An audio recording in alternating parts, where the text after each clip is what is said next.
আসসালামু আলাইকুম, সবাইকে শুভেচ্ছা। সবাই কেমন আছেন? আশা করছি সবাই ভালো আছেন।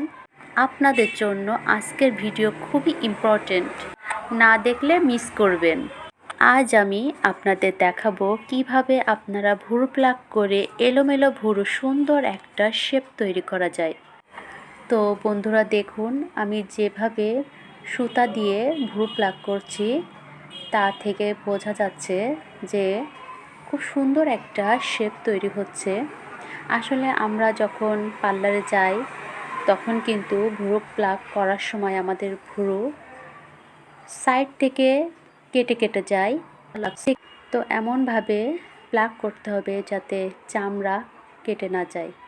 অবশ্যই ভুরু প্লাক করার সময় এভাবে ওপরে, কপালের উপরে এবং চোখের পাতা খুব টান টান ধরে রাখতে হবে। আমরা যদি এভাবে টান টান করে না রাখি তাহলে কি চামড়া কেটে যেতে পারে, তো চামড়া কেটে না যায়।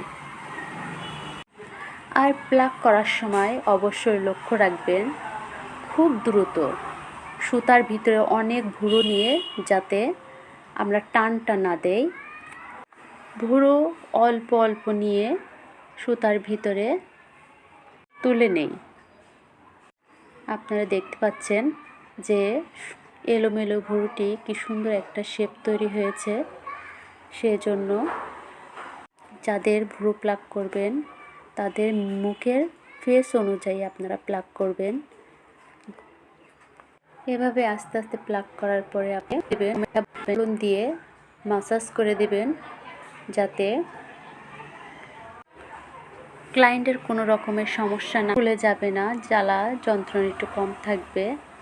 আপনারা এভাবে দেখুন কি সুন্দর এলোমেলো ভুরুটি আমরা প্লাক করে একটা শেপে নিয়ে এসেছি। তো আপনারা এভাবে সুন্দর করে শেপ তৈরি করে আপনারা প্লাক করবেন। সুস্থ থাকবেন। আল্লাহ হাফেজ।